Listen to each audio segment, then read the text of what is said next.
Get ready for the action, because our first story drops right into the injury news, hitting the United States midfield.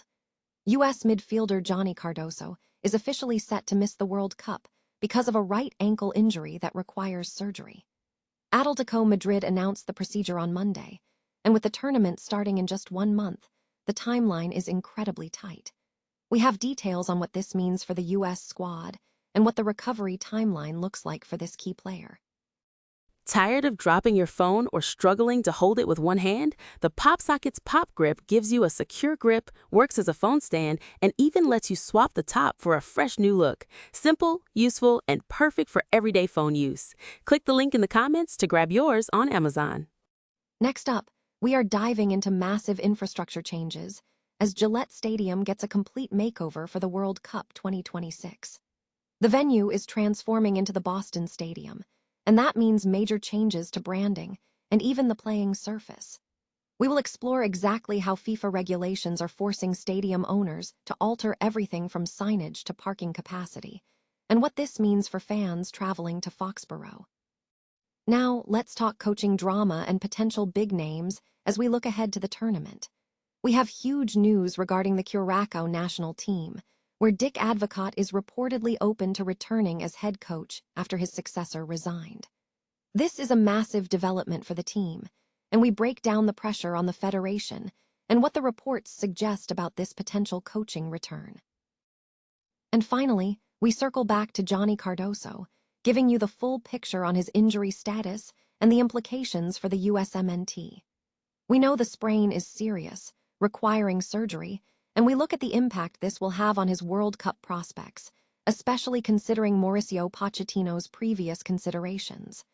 Don't miss the rest of this breaking news roundup. Stay tuned right here. United States midfielder Johnny Cardoso is facing an uncertain future at the upcoming World Cup after an injury requiring surgery. Atletico Madrid, Cardoso's Spanish club, announced on Monday that the midfielder will undergo surgery on his right ankle. Given that the procedure typically necessitates several months of recovery, this setback puts him at risk of missing the tournament, which commences in just 1 month. Atletico Madrid has not provided a specific timeline for his return or the location of the surgery. The injury occurred last week during training sessions. Cardoso has been a consistent presence for the U.S. national team, accumulating 23 appearances since his debut in 2020.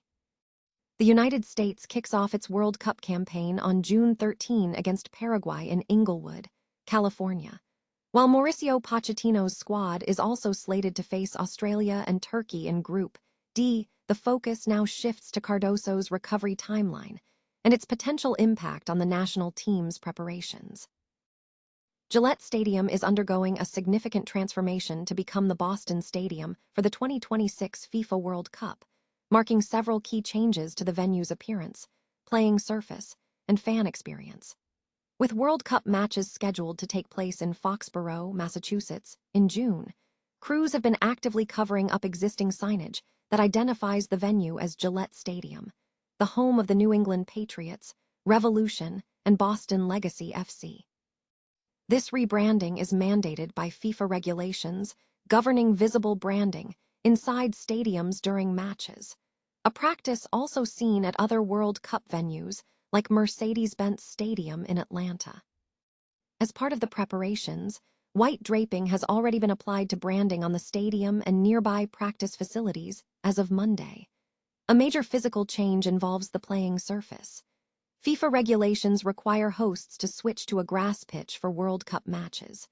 Consequently, the artificial turf currently used for Patriots' home games will be replaced with natural grass ahead of the tournament.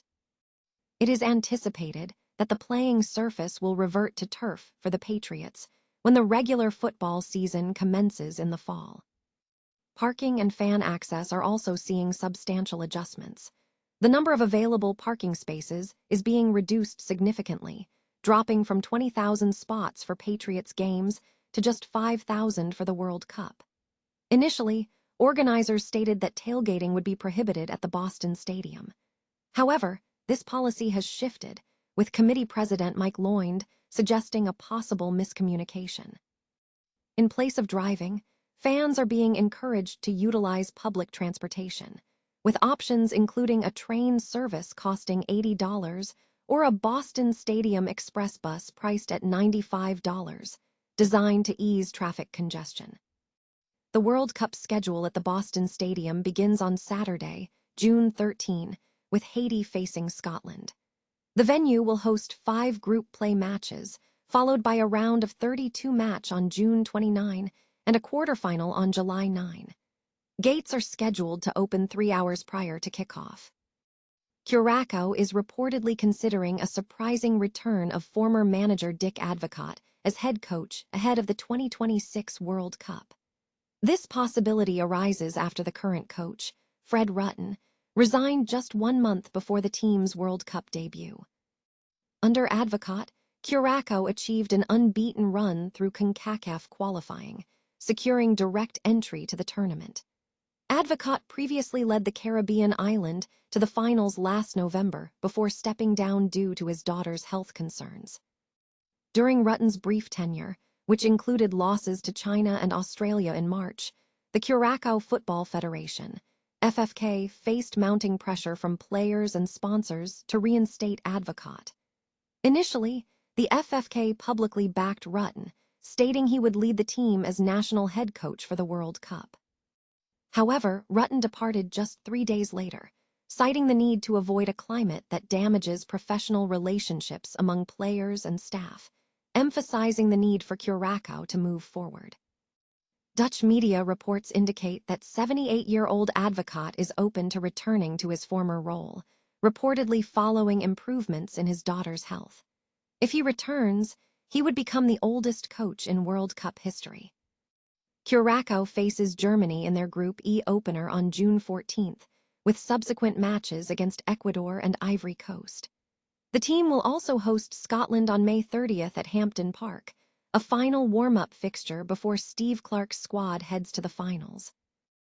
USMNT midfielder Johnny Cardoso is ruled out of the upcoming World Cup on home soil for the United States following a significant ankle injury requiring surgery. The 24-year-old midfielder suffered an ankle sprain during training last week, an injury initially expected to sideline him for a month and potentially end his club season with Atletico Madrid. However, the situation has escalated. Atletico Madrid has confirmed that Cardoso will require imminent ankle surgery, with reports indicating that his arteries were impacted.